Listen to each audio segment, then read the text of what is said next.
Vinay fort അവതരിപ്പിച്ച കഥാപാത്രം അത് വിമൽ സാറിന്റെ ഡയലോഗ് ഉണ്ടായിരുന്നില്ല. ഏതാ? ജാവ വളരെ സിമ്പിൾ ആണ്, പവർഫുൾ, ഭയങ്കര പവർഫുൾ ആണ് അല്ലെ. പിന്നെ സേഫ്, ജാവ വളരെ സേഫ് ആണ്. മനസ്സിലാവുന്നതല്ലോ. അഞ്ജലി മനസ്സിലായില്ലെങ്കിൽ പറയണം, എല്ലാവരും കൂടെ ഒന്നും മനസ്സിലായില്ലെങ്കിൽ പറയണം. എന്നിട്ട് ടെക്സ്റ്റ് ബുക്കിന്റെ 25ാമത്തെ പേജില് ജനലിന്റെ കൂടെ പുറത്തേക്ക് നോക്കിയിരിക്കുന്ന ഒരു പൂച്ചയും പുറത്തറച്ചിരിക്കുന്ന ഒരു പട്ടിയുടെ ഫോട്ടോ ആണ്. എന്നാർക്കും മനസ്സിലായി? എനിക്കൊന്നും മനസ്സിലായില്ല. Thank you very much. അതില് അതാണ് പ്രശ്നം, ഇവിടുത്തെ കുഴപ്പം തന്നെ.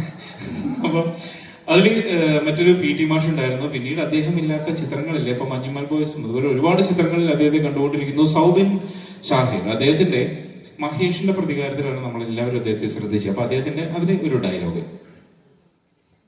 ഡിങ്കോൾഫി അല്ലേ, ഇത്രയ്ക്ക് ചീപ്പാണ് ആർട്ടിസ്റ്റ് ബേബി, മുത്തല്ലേ പേച്ചിട്ട ബെഡോട്ടോമിനുള്ളിൽ പടക്കം വെച്ച് കൊണ്ടിരുന്ന സാർ കൃഷ്ണൻ നാട് എടുത്തത് എന്ത് ചെയ്യാൻ പറ്റില്ലേ? പേടിക്കണ്ട, ഒരു കുഴപ്പമുണ്ടാക്കൂല. ജ്യൂസ് ജ്യൂസ് ജ്യൂസ്, കുമ്പട്ടിക്ക ജ്യൂസ്, മമ്മൂട്ടിക്ക് ഇഷ്ടപ്പെട്ട കുമ്പട്ടിക്ക ജ്യൂസ് കുടിക്കണല്ലേ, നല്ലായിരുന്നു. Thank you. ഇനി അതുപോലെ തന്നെ നമ്മുടെ മഞ്ഞുമൽ ബോയ്സിനെ കുറിച്ച് പറഞ്ഞപ്പോൾ അതിന്റെ ഒരു തീം സോങ് എന്ന് പറയുന്നത് ഗുണ എന്നുള്ള ചിത്രത്തിലെ കൺമണി അൻപോട് കാതലൻ എന്നുള്ള ഒരു ഗാനമായിരുന്നു. അപ്പൊ ആ ഗാനത്തിന്റെ തുടക്കം ഞാൻ ഇവിടെ അവതരിപ്പിക്കുകയാണ്. കമൽഹാസൻ, ജാനകിയമ്മ എന്നിവരാണ് അതിൽ ശബ്ദം നൽകിയിരിക്കുന്നത്. കമൽഹാസൻ ഭയങ്കര ലൈറ്റ് ആയിട്ട് സംസാരിച്ചിട്ടുള്ള ഒരു പാട്ടാണ്. അപ്പൊ ഗുണ, കൺമണി അൻപോട് കാതലൻ நான் எழுதும் கடிதம், லெட்டர், கடிதாசில கடிதமே இருக்கட்டும், படி.